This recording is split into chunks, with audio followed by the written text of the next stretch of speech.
Here's the million-dollar question. How do men like us reach our full potential and grow into the men we dream of being while taking care of our responsibilities, working, being good husbands, fathers, and still take care of ourselves? That's the question, and this podcast will help you with those answers. My name is Brent, and welcome to the Fallible Man Podcast. Welcome to the Fallible Man Podcast, your home for all things man, husband, and father. My name is Brent, and today my special guest is real estate consultant and author of Disaster to Dreams, Chris Patrick. Chris, welcome to the show. Brent, thank you so much for having me, man. I really appreciate you taking the time and getting me on your program. Oh, no, man. It's good to meet you in person. I've got a chance to go through part of your book. I haven't been through the whole thing yet, but I'm looking forward to finishing it. I think you have a unique style, which makes the book more interesting. And we will get into that a little bit farther in the show. But Chris, I don't do big introductions because I get to research all my guests before they come on the show, right? So I get to read accolades. I get to look at all your different social media platforms and stuff like that. But that really doesn't tell my audience who you are. So tell us, who is Chris Patrick?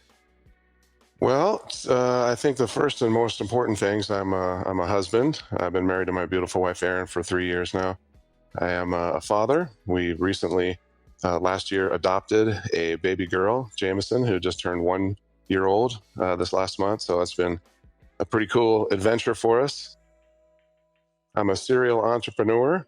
I've always been interested in creating products or services that could, help people and trying to find things to sell that can help people. I'm a bourbon drinker. I'm a Harley Davidson rider. I'm a workout fanatic. I've been lifting weights for about 20 years. I've actually competed in 10 bodybuilding shows over the years, although I don't do that anymore. Get to be 52 and have a baby, and those things become less of a priority, I suppose. And, I guess...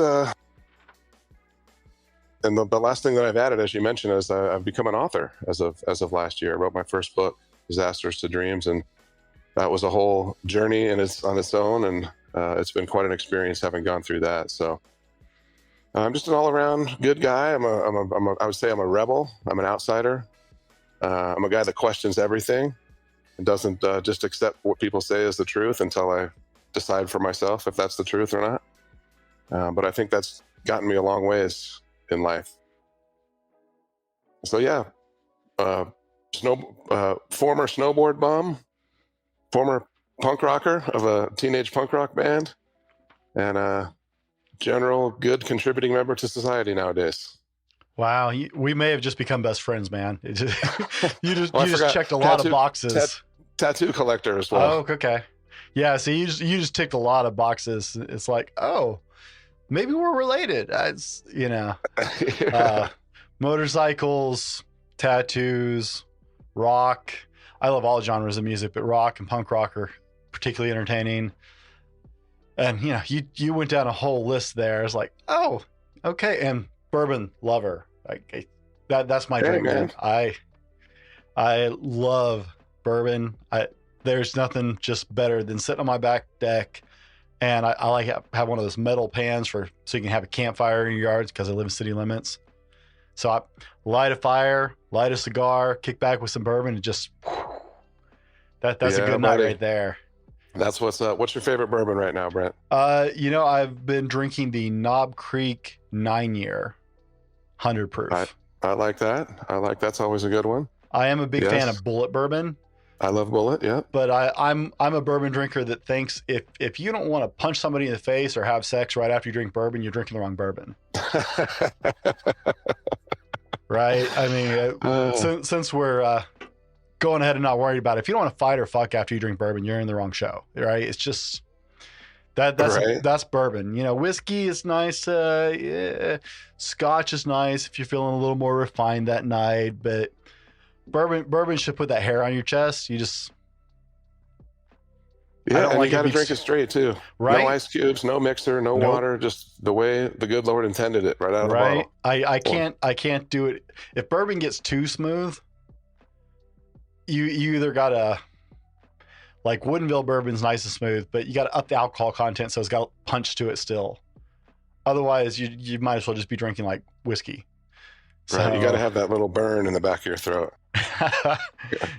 yeah, I think you and I are going to get on famously with this one. So, That Chris, I got to sounds ask you good. the deepest question of the show, right? And if you can get through this one, you've got it made for the show. What is your favorite ice cream? Brent, I listened to a few of your shows and I knew this question was coming. I knew this question was coming. So I've sort of prepared myself and I thought, you know what? I'm going to be honest here and I have a funny little ice cream story to tell you. Okay. Let me first say that I've never met a flavor of ice cream that I don't like. I like all ice cream. I'm just as passionate about cheese as I am about ice cream. For whatever reason, I love both of those.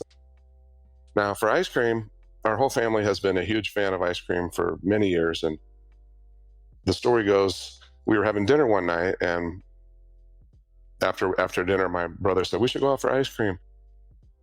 He said, yeah, I bet I can eat more ice cream than you. And I said, I don't know. I don't think you can eat 5 sundaes. And so we used to go to this place, and they had it was a sit-down ice cream restaurant. This is back in the late 80s, early 90s, back when they still had these. And so I challenged him to eat 5 sundaes of my choosing, all back to back after dinner. And he thought he could do it. And I said, if you make it, I'll pay for the ice cream and I'll give you $100. If you don't make it, or if you throw up or whatever, you have to pay for the ice cream. So the bet's on. So we get down there. He's loving his first 2 sundaes. There are 3 to 4 scoops of ice cream and all the syrup and whipped cream and shit all over him. So he gets to 2 of them, 3 of them, he's breezing right along, and he gets to 4, and he's starting to slow down. He's getting the sweats a little bit and stuff like this, and we're teasing him. Hey, Matt, is that getting real sweet? How's that taste? Oh, is that gross? He gets on to his 5th one. Now, this, mind you, he's 12 to 16 scoops deep at this point, and he's pushing on to 20 scoops. And he gets about halfway through that 5th one, Brent, and he says, he goes outside and he just loses his shit everywhere. It's just like this gray, disgusting looking puddles of ice cream everywhere. So yeah, I know that wasn't the story that you're probably expecting or my favorite type of ice cream, but that's what came to my mind when I knew you were going to ask that question. I used to actually cut that question out of all the podcasts, so my guests didn't know that was coming. And I've had some amazing reactions where people were just like dumbfounded. Like, wait, that's your question? Right. Yeah, I used to cut it out for that reason when I released the podcast, because I like this kind of gotcha moment, right? But ice cream's universal, so it's always fun. People got great stories or great flavors. I've been introduced to a couple of things I've never heard of. Like, I think there was burnt fig and almond was one of my guests. Something that's some like luxury, high-end ice cream in Sydney, Australia. So you're a Vegas guy, right? Yeah, Las Vegas, Nevada. I've been here for 20 years now. Yeah. So how do you settle? Crazy. How do you end up in Vegas? If you weren't born there, how do you end up staying in Vegas? It's interesting. I had moved. I lived in Colorado from 91 to 2001. I was pursuing my dream to snowboard every day, which I did. I got to snowboard about 100 days a year for 10 years running. And I guess the snowboarding in the cold finally ran its course, and I got tired of being cold all the time and scraping ice off the windshield and walking around in ice puddles during the springtime. So I thought, man, I got to move away from here. I don't want to be anywhere where it's cold. We had been coming to Las Vegas for, we had one of our stores there was a retail clothing store that we had, in addition to a tattoo shop. But we'd come to Vegas 2 or 3 times a year for their magic trade shows, the conventions that they sold clothes. So that was really the only place I knew of that I could go to that I thought was cool, and it wasn't cold. So I said, I'm packing up my shit, and I did. I packed everything up and brought my girl with me and my brother, and we got a U-Haul with everything we own and showed up in Las Vegas. And I didn't plan on, you never know what's going to happen. I didn't plan on, I'm going to be here for 20 years and then go, but it's been cool. It's been a ride. I had some, the beginning was rough, man. The beginning, when I moved to town, it was rough. It's been great, in the last 7 or 8 years, but those first 13 were pretty brutal. I understand. I've been where I am now in Quincy, Washington for almost 15 years. And if you had told me when I moved here, I was staying more than a couple of years, I would have laughed you out of the place, man. The only reason I bought a house at the time because the prices of rentals in this town just exploded overnight. Getting a 2-bedroom apartment was the same as getting a 2-bedroom house money wise. So my wife and I thought, well, we'll buy a little house and live there a couple of years, and then we can sell it, and that will help with the move, right? Because we were planning. It's like, yeah, we'll be there a couple of years and go. Then it was, well, we'll move before we have kids.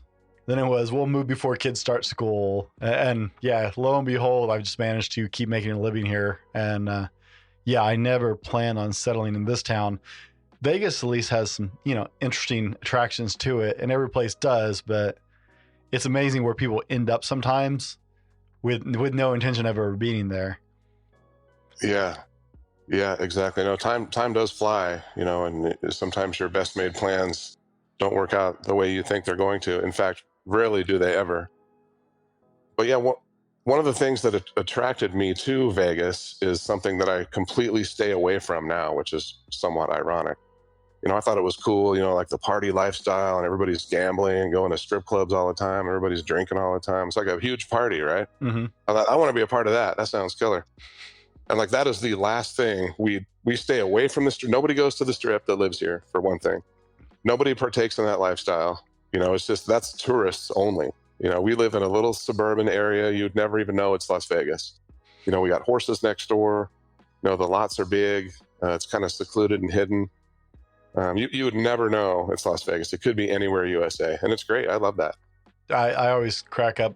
I've known several people who lived in Vegas at one point or another, and they're like, yeah, Vegas, the strip is where you take tourists, people who live there. And I guess that's every other tourist town. I've lived in a couple of them. I used to live close to Branson, Missouri. It's like, we didn't go to Branson except when we had company, right? We didn't go to, when I lived in the West Side, we didn't go to the Puyallup Fair except for when I had company. It seems like people who live by tourist attractions are like, oh yeah, that is there. And that it's not where we go, but that's there. We can take you to that. Yeah. Yeah, that's the only time you go there is when you have company, and because that's exactly where they want to go. We used to take people to Bass Pro. When I was little, we lived in the town where Bass Pro Sporting Goods started, and their flagship store is there. And like, people would come visit us, like, oh my God, you go to Bass Pro all the time, don't you? It was like, no, just no, but we'll take you there. I'm not sure what the pilgrimage is, but sure, we'll take you there. So now those stores are cool, Brent. You have to admit, those are some cool absolutely stores. Cool. But when you live in the place and watch it grow from a garage to a catalog retailer to this overgrown behemoth in the middle of town, I mean, they actually have there now. They have the Wonders of Wildlife Museum and Aquarium. It's newer in the last 10 years there, and I mean, it's probably one of the top 3 aquariums in the United States. I took my kids there 2 years ago. You can spend the day there. It's an amazing aquarium. We spent 10 minutes walking through the rest of the store. We spent like 6 hours at the aquarium, right? So it's definitely, it's amazing, but when you live with it, it's just like, okay. I'm actually coming to Vegas this spring for the first time ever.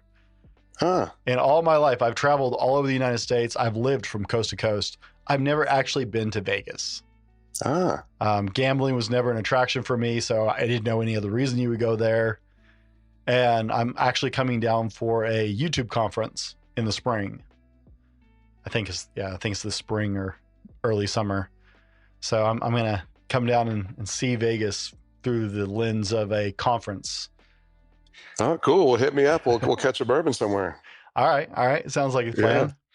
Yeah. So, Chris, let's get into a little bit what you're talking about here with your book. From what I can tell, just going through that and reading some of your blogs and your YouTube videos, you are successful in your real estate holdings and in your business as a consultant for real estate. And I see you have your own holding company even. Why write a book? This is something that popped up probably about initially probably 3 or 4 years ago. My wife and I had attended a Mike Dooley event. If you don't know, he was one of the speakers on The Secret. He teaches law of attraction and things like that. And he's written probably 10 or 12 books. And I've always been a fan of his work. So we attended one of his workshops in Reno, actually. And after the event where we got to meet him and everything, it was really cool. We started talking about manifesting your dreams and, what it takes to have something come to fruition that you really want. And I was telling stories to my wife about things that had happened to me in my past and some of the obstacles that I've, had to overcome and some of the times that I've hit rock bottom and stuff like that. And she said, you should write a book about that. It would be fascinating. And that'd be cool. That'd be cool. I don't know what it takes to write a book, though. I've never done anything like that. So it kind of sat on the back shelf, no pun intended, for a couple of years. And I said, you know what? I'm going to do this. I'm going to do this right now, because we had another something of a serendipitous event happen that kind of played right into the whole premise and theory of the book right in the beginning of me writing it. So it couldn't have been better timing. I really wanted to share some of my experiences, Brent, in hopes that I could help other people that have maybe gone through some hardships or setbacks or failures or fuck ups or whatever it is, to overcome those and, see those failures and those times you didn't get what you want as what they really are. And that's the building blocks to your success. I really thought I had a good and powerful message to share with the world. And I know there's a lot of people out there that haven't quite reached the level that they want yet.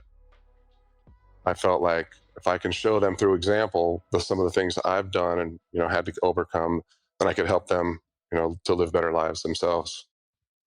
Okay. It's fair enough. The motivation behind things tells you a lot about people.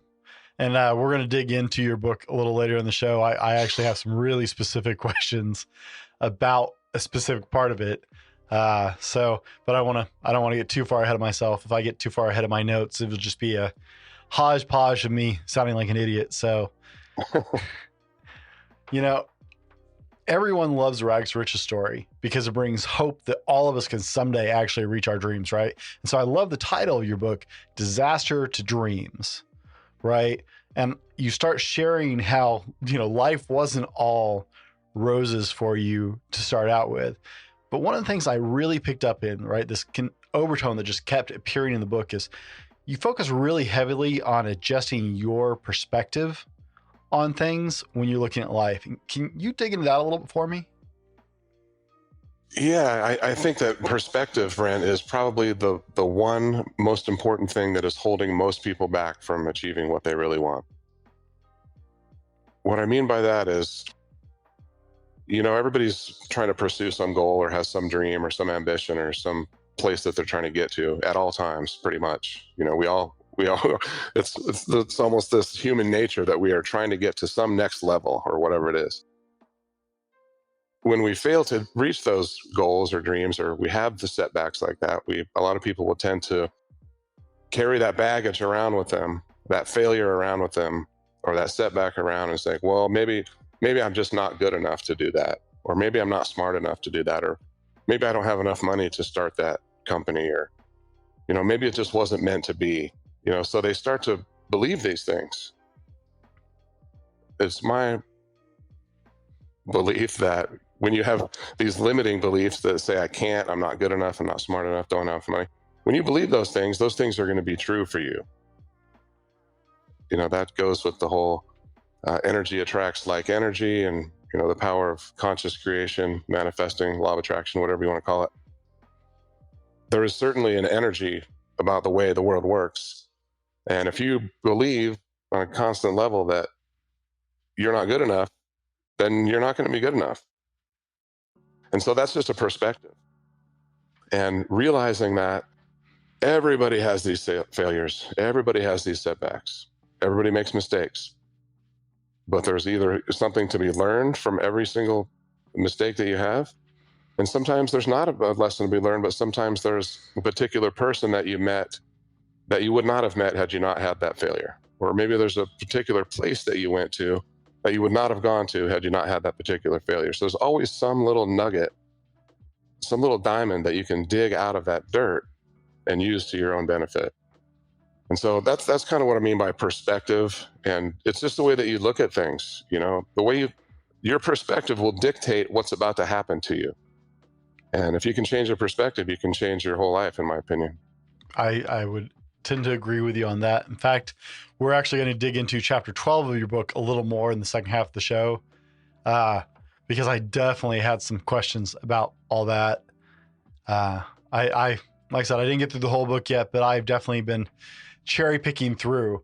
You have some great stories where you shared other people you've interviewed, but I was really interested in the chapters where you were talking specifically, because there's a lot of intention behind those, right? You shared some amazing and incredible stories that were very impressive and inspirational, but there's a lot of intention behind the chapters where it was just you focusing on what you were trying to say.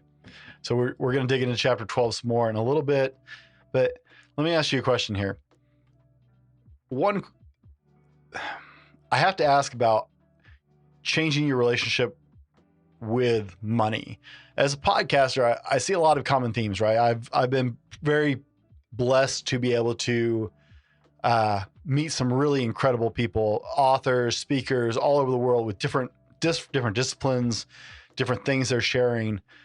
But all of them that I've found who have been quote unquote successful, and I use that because successful is all in the eye of the beholder, right? There are some people who say you have to have a lot of money or a lot of quote unquote possessions to be wealthy. There are other people who say, if you have the ability to live your life and spend your time how you want to, whether you are Jeff Bezos rich or not, you're still extraordinarily wealthy, right? People have different definitions of what success is, but people that tend to be considered successful all seem to have a very different relationship with money. And I can speak on behalf of all my listeners. Everybody wants to have a good relationship with money, right? Because we all want money. Because let's face it, in the not so shallow, the reality is money kind of dictates a lot in the world. It buys you time. It buys you a lifestyle you want. It buys you how you spend your time. And so you talked about having a different mindset about money and the way money works. And I've seen that as a repeated theme with other entrepreneurs and other people. Can you talk about that a little bit? Because you talk about different mindsets and about how money changes based on the way you view it. Yeah, absolutely. And I do mention money in the book quite a bit because that seems to be usually one of the topics that people want to discuss or need help with. Right. Everybody wants money. Yeah. And you're right. The way the world is, having at least enough money to do the things you want to do, that provides you with the freedom to make decisions and make choices and have options. And, you're right. Everybody has a different definition of success, but usually money plays some role in that, like you don't have to have, like you said, Jeff Bezos money to be successful, but it's going to have, it does play some factor. The perspective of money that I noticed in myself and what I've noticed with everybody that I've either talked to or, had interactions with throughout my life all leads me to kind of one thing. And let me just preface this by saying, and I mentioned this in the book too, like I said, I am in real estate. I've been doing this for 8 years now. We've sold probably $150 million as a team in that 8 years. So we've done a lot of transactions. And having done that many transactions, we work with individuals on a daily basis with large amounts of money, right? So we get an insight into their beliefs and their perspectives about money that most people will never get to see. I don't know what your beliefs about money are, Brent, and I don't know what some guy I just met on the street, I don't know what his beliefs are about money, but I get to see this on a daily basis through my work. So this has provided me with additional insight. And what I have seen is that most people have this, what I call the financial death grip on their money.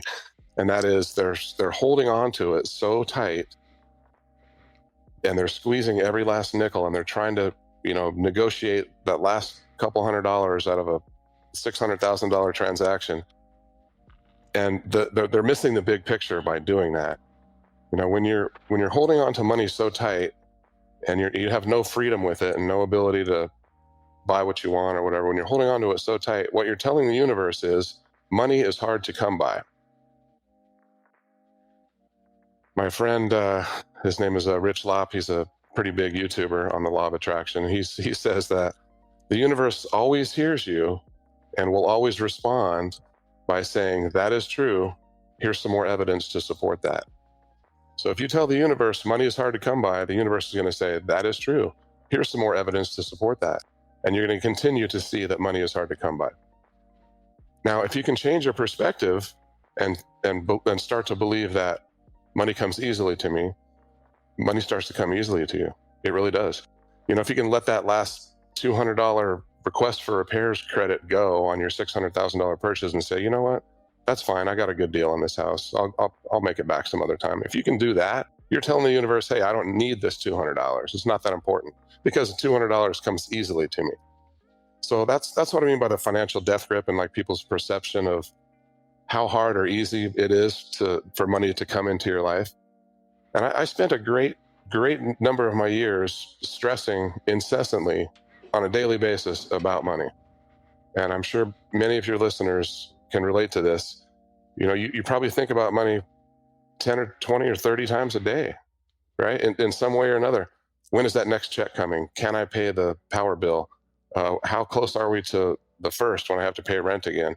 Oh my God, the insurance premium's coming up. You think about money in some way dozens of times a day, I promise you. Oh, and yeah. most of those are going to be negative thoughts, almost guaranteed. They're never going to be thoughts like, oh, that's no problem. I don't care what day of the month it is. I got the money for the rent. Now, you don't need to see the evidence of this before you're allowed to start thinking this way. In fact, if you can start thinking this way before you see the evidence, then you'll see the evidence. That was a little bit of a long-winded answer, but it's a complicated subject. It is. And that's why I wanted to ask the question is a lot of people have a very negative outlook on money. I had an experience in 2020. I realized how little I knew about finances actually, right? My father was not a great finance guy. He didn't know a whole lot about money. He was barely doing good to pay his bills. And so I don't blame him for not teaching me about finances. But I had this dawning realization about 2020 that I knew nothing about finances realistically. When I got an email to check on my 401k. They made some changes on my company 401k, and I logged into that and realized my former company's 401k had rolled over and was held by the same group.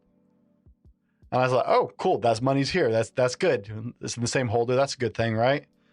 And then I started looking at it, and I realized it was in a SPACs fund, which I had no idea what that was. And I came to find out, it's like, okay, yeah, it's been safe, but it's not making me anything. Well, this is 6 years after I've changed who I work for. And so for 6 years, I've had thousands of dollars sitting there doing nothing that was supposed to be part of my retirement. Mm-hmm. And I didn't know that's how it worked. I didn't know anything about that, right? So that started a really deep quest for me to increase my financial IQ or my financial education. And I found out how much I didn't know about this.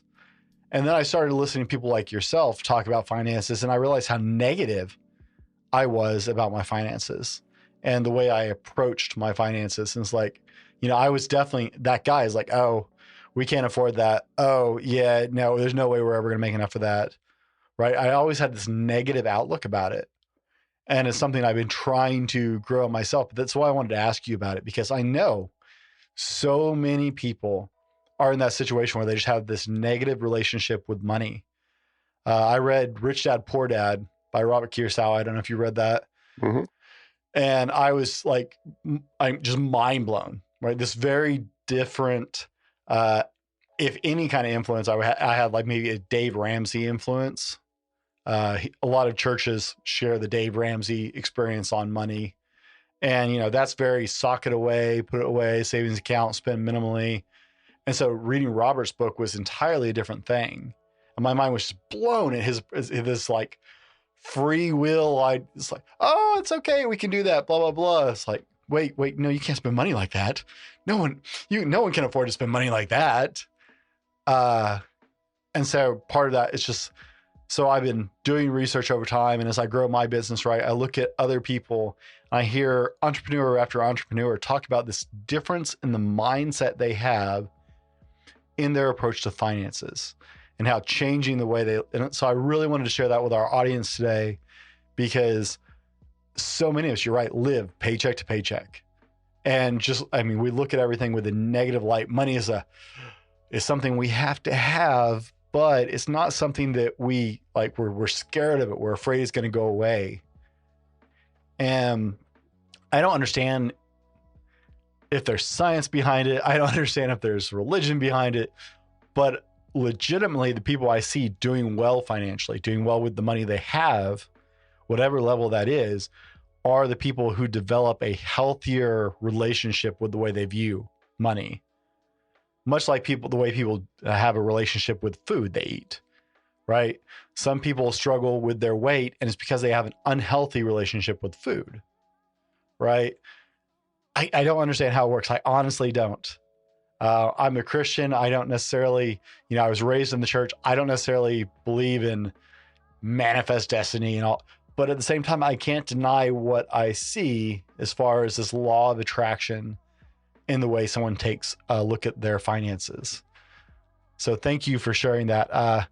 It's in your book, but I know it's not the major focus of your book, but I read that and it's like, ooh, we need to talk about this because so many men need help in this because so many of us are just raised with a negative relationship to finances.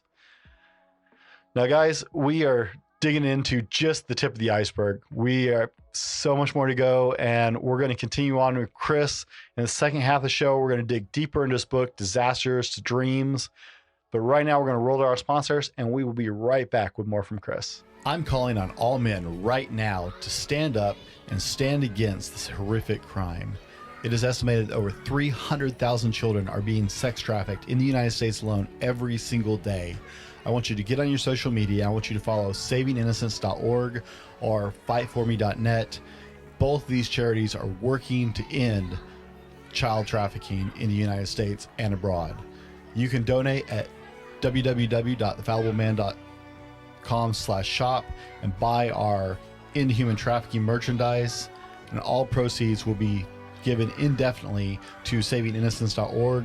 You can also go to www.savinginnocence.org/donate and donate directly to Saving Innocence.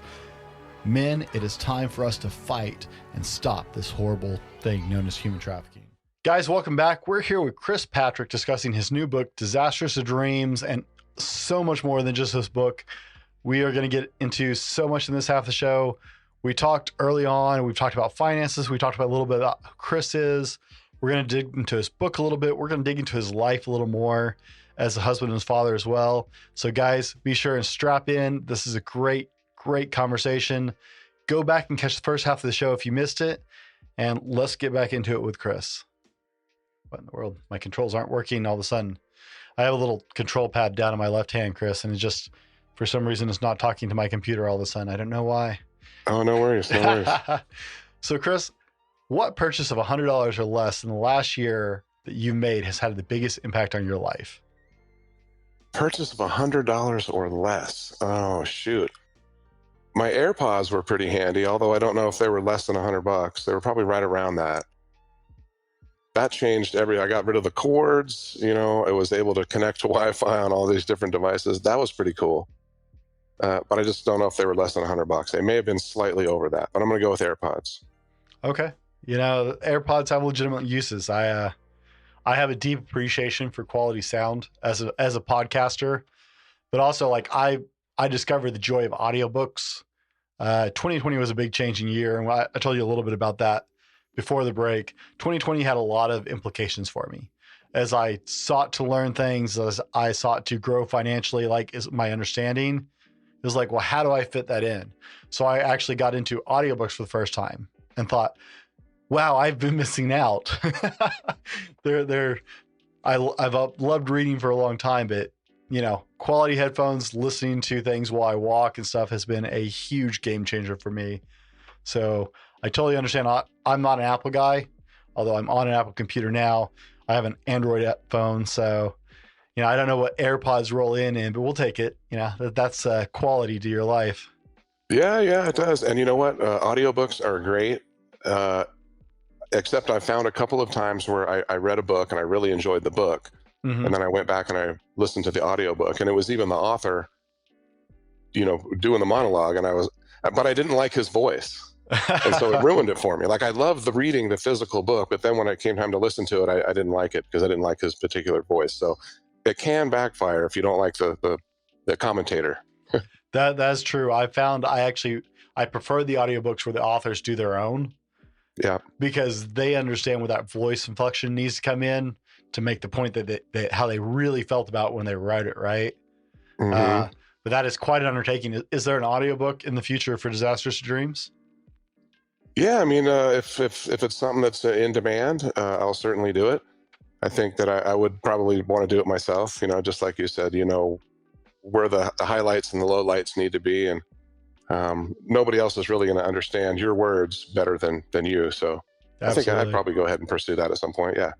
Okay. So I love the recurring piece in each of your chapters about what about you. It is something I've read a lot of books, Chris. I have a stack of books behind me from authors I've interviewed, but even before that, I grew up in a family that reads. So books have been a part of my life. I got bookshelves all over my house, but I've seen some authors ask a couple questions at the end of a chapter, but I've never seen an author who focused so much on each chapter, each point you drive home with this section in your book about what about you, and really press into relating what you've shared to your readers. Why did you choose this with your book? Well, I really wanted it to be reader focused and a reader forward, and provide as much benefit as I could for the reader. That was at the top of my list when I set out to do this, is I want to provide as much potential benefit and value as I can for the people that read this. So, I've heard it described as a self-help book disguised as a memoir. And, I'm not somebody famous or anything like that. So no one, if Tom Cruise writes a memoir, he's going to sell 1 million copies, but I'm not Tom Cruise. So, I need to provide value over just explaining, here, this is what happened in my life. Right. So I wanted to use, like I said, examples from things that I've been through, and then turn it back on the reader and say, now, what about you? What about this period in your life? What can you look back on? Some incident or some failure that you had, what can you take out of that? So I wanted to be really specific and call them out at the end of each chapter. And because I just felt like that would be the most helpful thing to do for the reader. It worked. It totally worked. As I was reading through the parts of your book, like I said, I've gotten through several chapters, and I skipped a couple chapters because I wanted to focus on what you were writing specifically. I'm going to go back and read the other ones later, but you got to that what about you part, and there were a couple of chapters, man, that it was just like, oh, wait, you want me to actually apply what I just read? There's an honesty to that conversation I'm not sure I'm ready to have in a couple of those chapters. And so, that was, as a reader, an incredible experience for me, because it really made me uncomfortable in a couple spots. Right. I do my best to be honest with myself, but sometimes we still manage to patch in some lies to ourselves. So it was, I thought it was just incredibly great idea. Slightly uncomfortable every now and then, but an incredible idea, because so many times you read something and it's easy to like read something and put it down. Oh, that was a pretty good book. Oh, wait, you're going to call me out at the end of every chapter and be like, all right, we talked about it. Now let's like take this to heart. Let's bring this deeper to you. So well done, sir. Oh, thank you. No, I feel like that's the only way to really, and I'm glad you felt uncomfortable, Brad, because you should. It's hard to dig through some of the shit in your past. It really is. A lot of people just rather bury it or put that skeleton in the closet and never thinking about it again. But it's important to your progress to move forward, to really dig through that stuff, with a fine-tooth comb if you have to, and find out what is the benefit. Why did that happen? Is there some responsibility that I need to take for something that happened? Or do I need to simply take responsibility for how I react to that situation? There's going to be something in there, and it can be painful to dig through there. So I'm glad you said that it made you feel uncomfortable. It's not my intention to make people feel uncomfortable, but if that can help you to live a better life moving forward, then I think it's worth it. I think every now and then we need to feel uncomfortable, to be honest. Comfort. I forgot. I'm sure there's an eloquent quote, but your comfort is the enemy of growth. It really is. We get comfort and we get comfortable. We get complacent, and we stop growing. Right? It's way too easy to just stay where you are when you're comfortable. Absolutely. And to quote the book, and this is not probably an elegant quote, but I said that the good shit is just on the other side of the walls of your comfort zone. See, that's eloquent to me. It is eloquent, yeah. But I'm the tattooed biker guy who likes to kick things up a notch. So someone saying it in a different way would not necessarily communicate to me as a person, for sure. Yeah, no, I appreciate it. And you know what? That's kind of one of the reasons that I wrote it in the style that I did. This is just the way that I talk. Mm-hmm. And it's written in a very conversational tone so that it can resonate with the people that maybe they talk that way or they think that way. Not everybody, when you're talking to your buddies at the bar over a couple beers, you're gonna say things that you wouldn't necessarily say in church or that you wouldn't say in a business meeting. But that's where the real information comes from, those deep conversations. There you go. That's where the real stuff is those interactions, You loosen up over a couple of beers or whatever, then that's when you start getting the good stuff. So I wrote it in a way that is hopefully relatable to a certain, I realize that not everybody's going to get it and they're going to say, oh, there's too many curse words for me, which there's less than 1% curse words in the entire book. So, don't think that it's over the top. But I will lose some people for that, but it's other people it's going to resonate with, and that's important to me. Well, and I'm enjoying this because this is my goal with the Fallible Man, right? I want to have those uncomfortable conversations. I want to have those barstool conversations that it takes a beer or two or a drink or two before you're starting to loosen up with your buddies and have real talk, right? We're all good at the go to work 9 to 5, talk to your boss and your coworkers, be politically correct, make sure we don't say something that ends us up in front of HR for sexual harassment or something stupid, right? That's the world we live in at this point, where everybody is walking on eggshells all the time. But those conversations are not moving us in a positive direction. And so that is a goal here. I want a conversation where you can sit down and have a beer with your friends and be like, dude, do you hear that guy? That's, I don't know what's going on with him, but it's kind of weird. It kind of struck a chord, right? I want real people to have real conversations here. So I'm loving the way you wrote the book. It gets through to people at a way that, can I use the word hoity-toity? And the hoity-toity books don't. Sure, right? Yeah. Because there's those of us who need reality. We need real individuals, not polished, posh, fake individuals. So I think your book is delivering really well on that. Oh, thank you very much. I appreciate that, Brent. And that's something too that I think is important is being your authentic self. If you're going to succeed in this world and whatever your definition of success is, you need to be authentic. You could have reached some level, but be fake about everything. And you're not going to feel it in your soul that you've really gotten there because you didn't get there on your terms. If you can get there on your terms and be authentic about the way you've done it, then you're going to really feel that sense of accomplishment and pride when you do get to where you're going. Now, in chapter 2, you were talking about something I really appreciated was with your dad, you learned to celebrate the little things, right? And that's actually where I picked up on you being a bourbon lover, like myself, is you talked about your dad celebrating the little things and the value that brought to you as a person, right? Later in your adult life, as you move forward, that brought a great deal of value in your life because it made you celebrate the little wins. Can you talk about that a little bit? Yeah, so I think we often get so caught up in trying to chase the next goal or the next dream or anything that, we kind of have our blinders on and we never, for lack of a better term, stop and smell the roses or whatnot, We have to enjoy the journey just as much as the destination, because as soon as we get to our destination, we're going to find another destination that we need to get to. So it's really, life is just a series of journeys from one destination to the next. And we really need to just enjoy the ride, enjoy the trip, because the trip is never going to end. A lot of people say, oh, well, I'm trying to get to this goal right here. And as soon as I do, I'll be happy. Then I'll be happy. As soon as I make 100 grand a year, then I'll be happy. As soon as I buy that boat, then I'm going to be happy. I'm not going to be happy until then, but as soon as I get that boat, then I'm happy.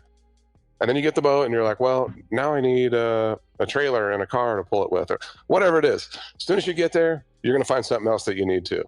So life is just a series of these journeys trying to get from one destination to the next. But we really have to stop and enjoy that journey, and then celebrating the little wins by having something nice for yourself, whether it's a glass of bourbon or a donut or, going out for a meal. Celebrate the little wins is part of enjoying the journey. And that we're going to get down to the end of this, man. And if you haven't enjoyed the journey, you're not going to have enjoyed your life. Right. I think a lot of people miss that. I'm not sure there's an end to the journey. Right. I have a t-shirt I sell that says only dead things don't grow. And, it's a continual move forward. And so if we wait for the end, I think we're kind of screwed on that. I think you have to. And that's one of the reasons I actually stopped. So as you can imagine, right, I know with being an entrepreneur and a real estate consultant and all your other business that you're doing, now you're an author and you're doing book tours and conversations like this, right? Life gets busy. Plus you're a husband and a father. And so, life, I can't imagine, just life gets crazily busy. Taking the time to learn to celebrate small wins was a big growth moment for me. I told you earlier that, a good night for me, I love to sit on my back porch and build a fire in my little fire pit, smoke a cigar, enjoy a little glass of bourbon. And that is my time out to go, I'm going to breathe. I'm going to relax. I'm going to be here in this moment. I'm not going to worry about my business. I'm not going to worry about going to work. I'm going to trust that my family is taking care of it at the moment to the best they can be. And I'm going to take 30 minutes and just be me. 30 minutes and just enjoy the quiet, enjoy the quality of the bourbon or the cigar. And, I'm going to watch my daughters play in the backyard and just be happy in the moment now. That was a huge growth moment for me. So I think is really important. Guys, that's early in the book, right? There's a lot of value to this. So be sure and catch that as you're going through. It's a great story. He talks about his dad. Now, I will ask, because this is a good crossroad for that. You are a husband and a father, right? You have a successful business, or two or three, depending on how you look at it. You're now doing book tours and stuff like that. How do you make sure that you are providing time for those relationships that are the foundation, I assume, of your life? Yeah, it's been a challenge, and some of this is new to me. I've only been a father for 1 year now. So Congratulations. It's been quite thank you very much. Thank you very much. She just turned 1 last month. So, and again, I'm 52, so I'm not a 25 or 30 and having kids. So I kind of had been set in my, I had my freedoms before for a long period of time, and now my time constraints are, I have to divvy up my time a little bit more. So it was a little bit of a challenge at first. There's always a transition period when you're having something major life event come into your life like that. But it's just prioritizing, what's important. And at the end of the day, we have to know that relationships and love are really the most important things that there are in this world. And that, making another business or making an extra $50,000, those things aren't going to mean anything at the end of the day, at the end of the road here. The thing that we're going to look back on the most is, our relationships and the love and the joy that we experienced in our life. So knowing that ahead of time and being able to prioritize those things, I think has helped me a lot in making the transition into being a father. But I've had, I've been with my wife for 6 years now. We've been married for 3. And she's been hugely helpful in the understanding. I had to write the book, that took a whole year to do that. And I was writing the book while Jameson was growing up. So it was a challenge. It was a challenge, but I got to thank my wife so much for, being so supportive and understanding of the whole process. And guys, we, This is a question I like to ask businessmen because it's right. When we get to the base of it, this is a place where all men connect. I had a coworker who, when I first met him, we just didn't click at all. And the difference was age and experience, right? I was already married. I had children, and he was still a young 20-something dating somebody, but nothing serious, right? Now, our relationship as coworkers grew from 2 different companies. We ended up in 2 different companies together.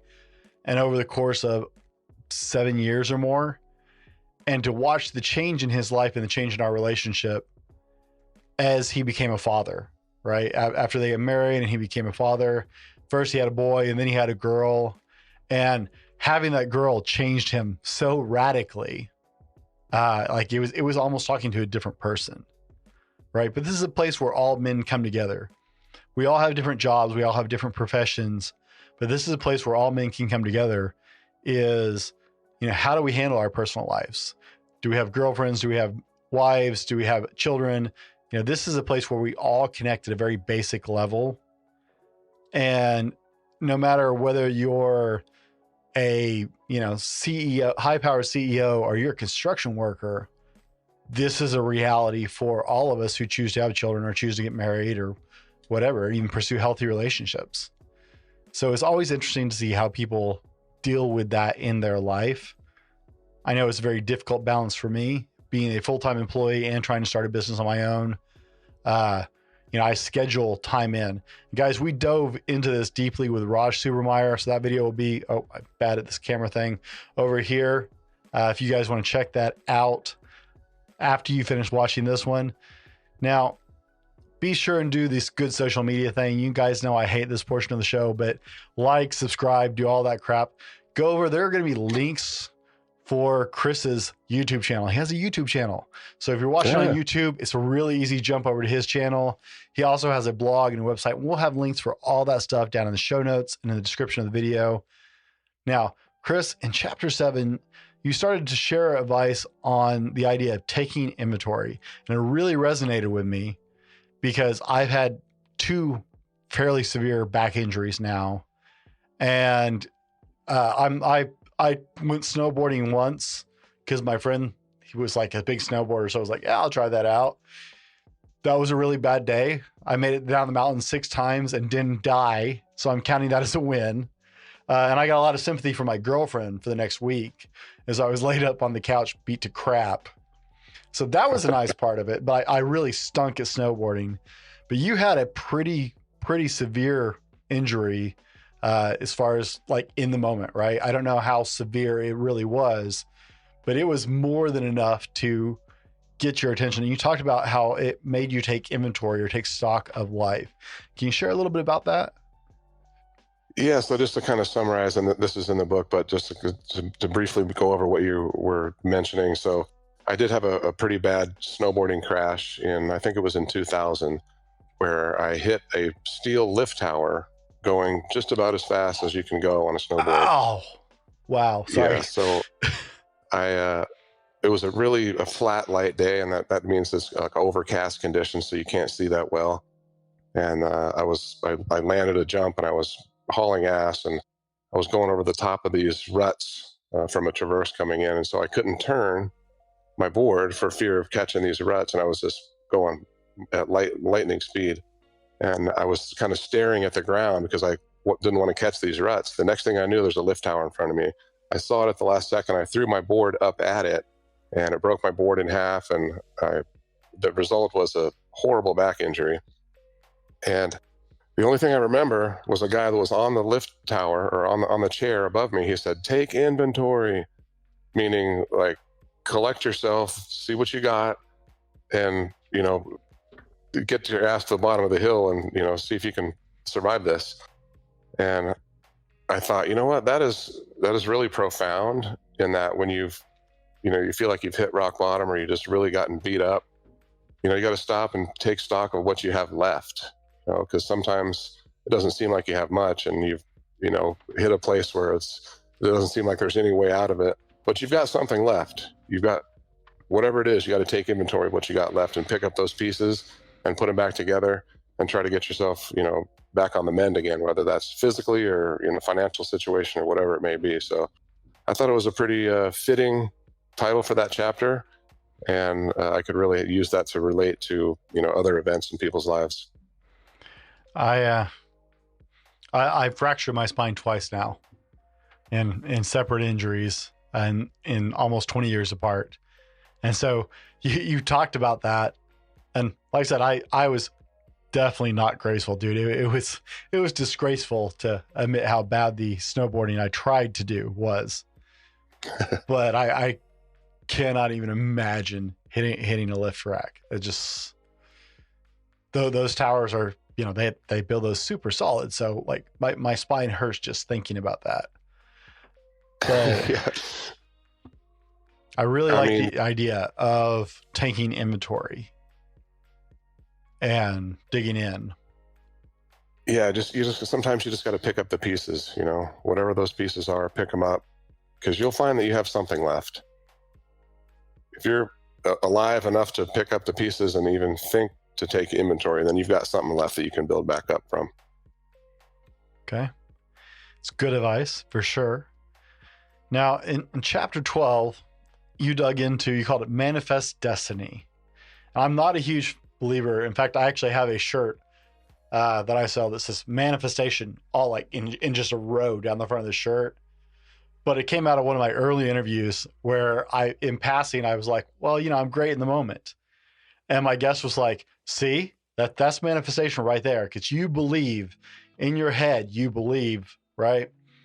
So when you have the title, I was like, okay, I got to read through that. I got to understand this chapter because, what I read about you so far, what I had seen on your social media and your website was like, okay, this is a businessman.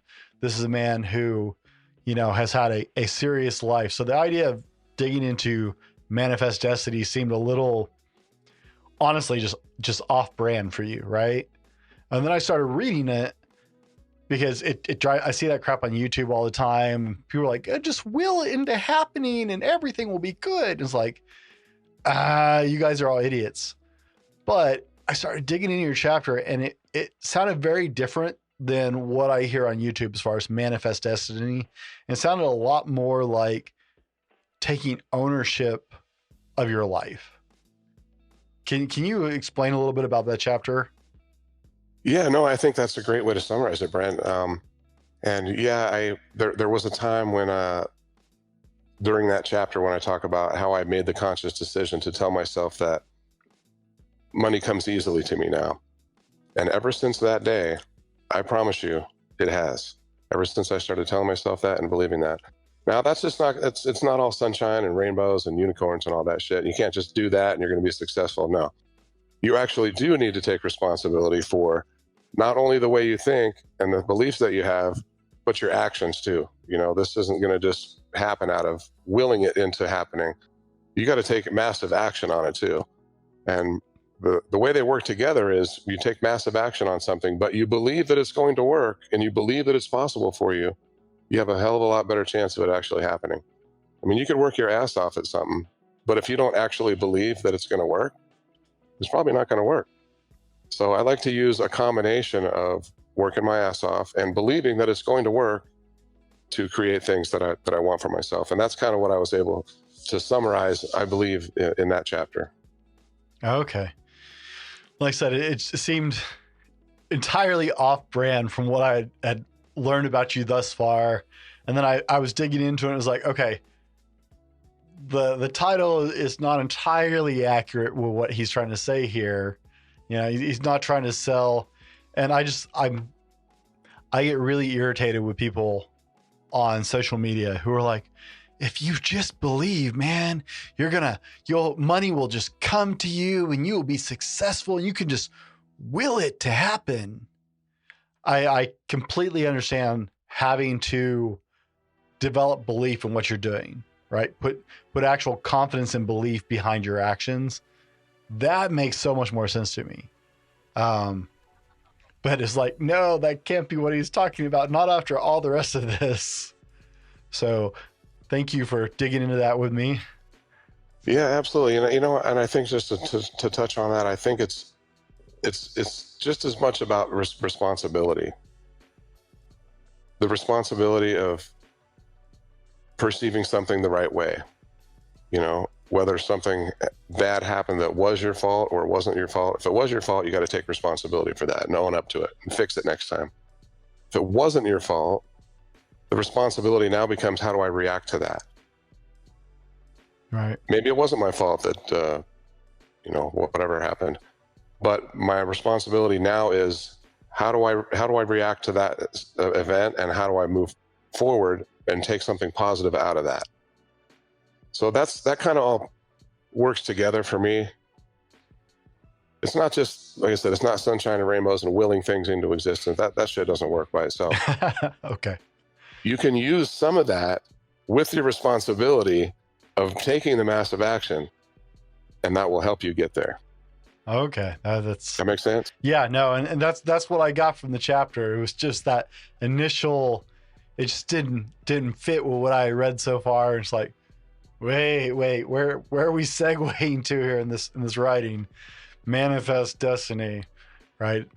And you know what? I'm sure there's somebody out there who would tell me I'm just a caveman and stupid for not believing in it, but maybe it's the way it's been presented, but yeah, that's just automatic turn off. So thank you for expounding on that a little bit with our audience. I'm a big believer in hard work and focusing on believing in where you're going and putting the effort to get there, and owning.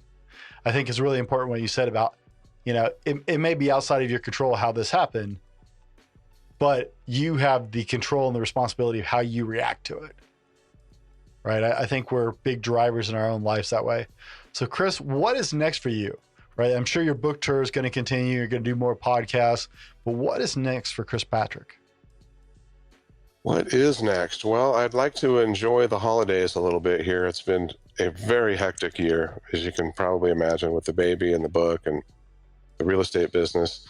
I would like to enjoy the holidays here and just kind of coast a little bit. Mm-hmm. And then, the marketing of the book is a whole nother animal as well. The writing of it was challenging, and it was a long journey, but now it's on to the marketing of the book. Got to get the book into the hands of the readers so that we can help. So that's kind of my goal right now, is to just focus on the marketing of that. We're also working on a video course. It's going to be available through the website, and that's more of it's the book, a more in-depth version of the book presented in video format. So I'm working on a course as well, and hopefully that'll be sometime around summer of next year that'll be ready. But I'm just going pedal to the metal with all the book marketing and trying to get it out there into the hands of as many people as I can. Okay. Now, Chris, we know I've got your website right here, and if you guys are on the audio, that is chrispatrick.net. Super easy to understand and find. Look at the title of the episode. It's really easy, but there's a link in the description for it, guys. Chris has his website, chrispatrick.net. Is this the best place to find you? Where can people find you to find out more, to dig in more with you? Yeah, this is actually the best place right here, Brent, chrispatrick.net. It's got links to all my social accounts. So whether it's YouTube or Instagram or Pinterest, I do a lot of blogs on the website itself. I also do a lot of YouTube videos on that channel. And as you can see right here, we're actually giving away a free downloadable guide from Roadblock to Rockstar. Just fill in your name there, and we'll send you a cool PDF of 10 steps to holding you back from Rockstar status. I think is really cool. So yeah, it's just one central location, chrispatrick.net. You can pretty much find links to buy the book and everything from there too. All right. Now, Chris, we're talking, and my audience. So right here, right now, you have a foundational group of men who listen and follow this podcast and the stuff we do. What would you most like to share with them? What would I most like to share? Well, I think that you can do anything that you want. You're not limited by time or money or, freedoms. You have the ability to get to any goal that you really want if you're willing to do the work to get there. Don't forget the most important things. Like I said, love and relationships. Make that your top priority. Enjoy the journey. Like I said, it's a never-ending series of going from one destination to the next, so you might as well just enjoy the journey. All right. Chris, thank you for taking the time to hang out with us today. Guys, be better tomorrow because what you do today, as always, and we'll see you on the next one. This has been the Fallible Man Podcast, your home for everything man, husband, and father. Be sure to subscribe so you don't miss a show. Head over to www.thefallibleman.com for more content and get your own Fallible Man gear.